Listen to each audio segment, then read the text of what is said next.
Time is coming when humanity is destroying its own planet. People lived for their own pleasure while the ice shield was heating up and the permafrost was melting, releasing viruses and bacteria that had been dormant for millions of years, patiently waiting for their moment to kill all life. The authorities spent their remaining resources on building rockets meant to send the survivors into space, but they had no clear plan of where to go. So most likely they either died from cosmic radiation or killed each other in the fight for the last supplies. The Earth, exhausted yet wise, rid itself of its worst enemy, humans.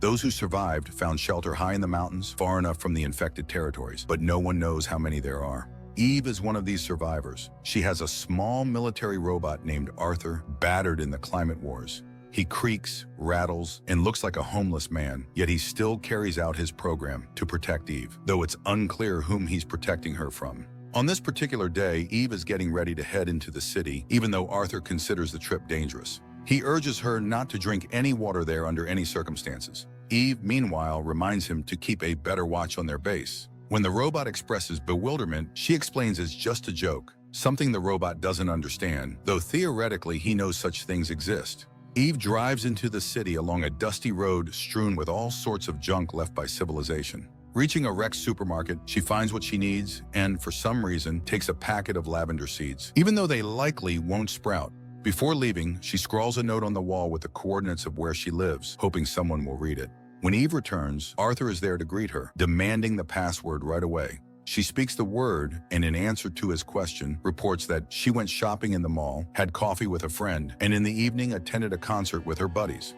Realizing Arthur doesn't grasp her sarcasm, Eve promises to make some adjustments to his visual system.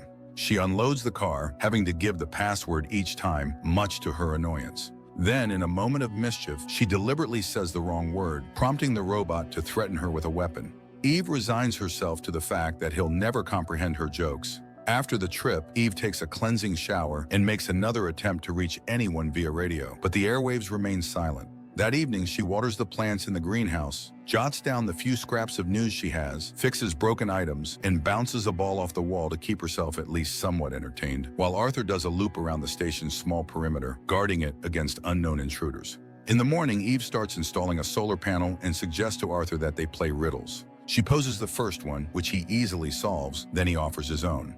They continue until Eve presents a riddle about 3 robots. Arthur can't answer because only a human can grasp it, and he asks Eve for the correct solution. She merely laughs at him, delighted that she's finally outsmarted the robot. Jokingly, she proposes to Arthur that he marry her. He gives her the dictionary definition of marriage and assures her such a union between them is impossible. With bitterness, she says that she has no one but this robot. Her father built the base, then left for his unit after the war and brought Arthur here, having picked him up from a warehouse. Afterward, her father left again, although he promised to return in a couple of days while the robot guarded her. But a lot of time has passed and he never came back, so the only one she could possibly marry is the robot. Not understanding her jokes, Arthur points out that a malfunction in a husband or wife could be a serious problem, but Eve suggests swapping him out for a newer model. People do that all the time after all. Still, replacements aren't always successful, and the two of them might be the last beings left on Earth. Arthur can neither confirm nor deny this, as his database goes only up to the end of 2040. Back then, Earth's population was 9.5 billion. Eve says that she regularly leaves their coordinates in the restricted zone, yet Arthur can't understand why. Who's left to read them if no one is around? The woman asks him to recall the 3 main rules for robots, and Arthur obligingly lists them.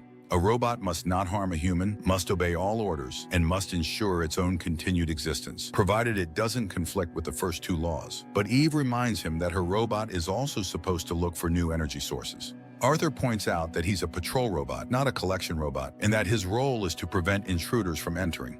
In his view, an intruder is anyone who doesn't know the password. Eve reminds him that during the climate war, he served at the border and let no one pass, simply because people didn't know the password. At that time, India was suffering a severe water shortage. Temperatures soared so high that people and animals were literally cooking alive. Their only chance was to flee somewhere with a possibility of survival. Meanwhile, the North had lined its border with thousands of robots, leading to the most massive slaughter in human history. It amounted to genocide of people fighting for their lives. But later, Arthur's memory was wiped. If she had known the password, she would have reflashed him long ago, granting him new responsibilities instead of this pointless patrolling. After all, she needs a cleaning robot that can be useful. For now, she finishes installing the panels, after which they can hang some lights. Christmas is coming soon. The girl wonders what to give Arthur for the holiday, but he reminds her that robots don't receive gifts. Eve laments that he's just a hunk of metal without any emotions and pleads with him to at least pretend to be sentient. As sunset approaches, Arthur finds Eve and admits that he'd like a new eye for a present. Eve promises to take care of that after she decorates the tree. Arthur recalls the riddle about the three robots and asks her to reveal the correct answer, but Eve refuses. That evening, she does her required chores, then pulls out a box of Christmas decorations. The next morning, she informs Arthur that she's leaving to find an artificial Christmas tree because there are no living ones left. As always, Arthur warns her of how dangerous such a trip could be, tells her to wear her suit, take a spare oxygen tank, and never, under any circumstances, drink the water. Eve starts loading her gear, but when she returns home, the robot stands in her way, demanding the password. She automatically states the old one, but Arthur won't let her in because a new one came into effect that day, and it automatically updates every 3 months. Eve remembers that the new password is written in a book on the fridge, but she can't access it without getting inside, and Arthur won't let her in. She tries every word that comes to mind, but how can she guess one single word among millions? She attempts to negotiate with the robot, reminding him that she's the only person here. Most likely, she really is the last human on Earth, having outlived everyone else, fighting daily for survival. Will she truly die here outside the base? Just because she doesn't know the password, Eve tries to simply walk past Arthur, but he raises his weapon. She realizes he's not bluffing. Stepping aside, she tries to figure out what to do next. There must be a way out. The robot's patrol area is limited, so while he can't see her, Eve has to devise a solution. After some time, Eve approaches Arthur again, acting as if nothing happened. She says she needs an axe to chop down a tree and will give the password the moment she's inside the base. Unexpectedly, Arthur reminds her there are no living trees anymore, so why does she need an axe? Once more, Eve tries to talk the robot into letting her in. He knows her perfectly well, after all. He confirms that he recognizes her, but he cannot allow entry without the password. Eve proposes he let her inside for just a moment to glance at the password. Then all will be well. And if she says the wrong word, he can kill her. But the robot points out he can't do that because his purpose is to protect humans. In this scenario, the only person he can destroy is a stranger, an intruder, and that means anyone who doesn't know the password. Seeing that it's a dead end, Eve backs away. She spends the night outside, periodically pelting the robot with stones, but never forcing him to leave his post. Morning arrives. Eve turns her clothes inside out, covers her face, and goes up to Arthur, trying to pass herself off as a refugee seeking asylum. She recalls that under Article 14 of the Universal Declaration of Human Rights, everyone has the right to seek asylum from persecution in other countries. Arthur agrees to discuss it with Eve once she returns from behind the generator. Eve steps away and then comes back looking like her usual self. Arthur reports that a stranger came by the day before, and a refugee also showed up just now. Eve instructs him to offer the refugee water next time she appears. Eve moves out of sight, changes her outfit, and returns as the refugee. She requests water, but Arthur begins questioning her, trying to determine whether she's a political refugee or a climate refugee. Eve says she's a political refugee because climate refugees have no rights whatsoever. However, the robot demands proof that she was persecuted in her home country. She reminds him of the Geneva Convention, which states no such evidence is required. But the robot insists a refugee must explain why it became dangerous to remain in their country, and he asks her to provide an answer. Eve explains that she fled from war. The aggressor burned her house, killed her relatives, and even shot at her. The robot deems that sufficient, yet demands documents. Losing patience, Eve questions what documents a war refugee could possibly have. Still, the robot recites procedural steps, filing an application for the border service, and so on. Frustrated, Eve just asks for water. Arthur promises he'll do so only after he gives water to Eve, who's already dehydrated and at risk of dying. Eve spends a second night by the generator. In the morning, she tries once more to pass, but upon seeing Arthur on duty, she gives up. He asks if she's certain there are no other humans left on Earth. Otherwise, where did the stranger and the refugee come from? But Eve is too exhausted to argue with the machine. Arthur notes a nearby station that's been running for a century, implying someone must maintain it. Eve assumes only mindless robots are in charge. Arthur refuses to bring or carry anything off the base, so in a twisted move to protect her, he kills her.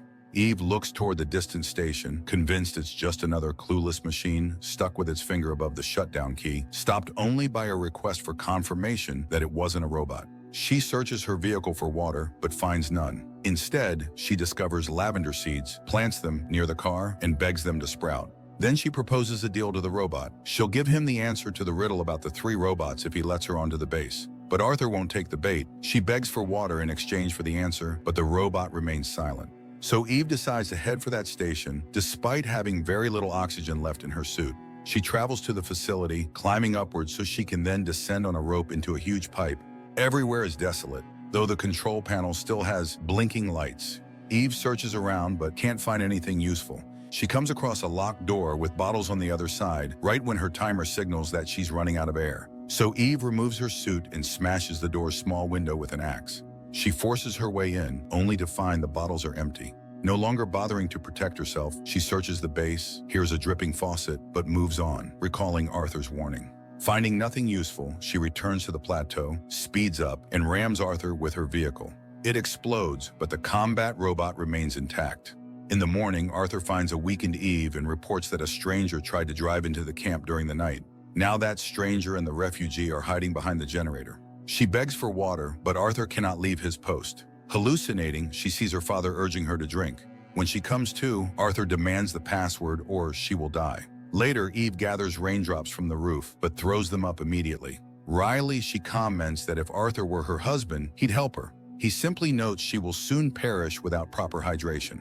That night, she envisions herself in a city with children's voices around her. In the morning, Arthur asks for the answer to the 3 robot riddle. Eve crawls toward him, stands briefly, and collapses. She again imagines herself in the city, wondering how to defeat the machine. Arthur then reveals that emergency mode will activate upon her death, resetting the password. He will be alone, though he points out the refugee and stranger still exist, so humanity survives. Eve's final request is for Arthur to water her seeds. She dies, and the robot accepts one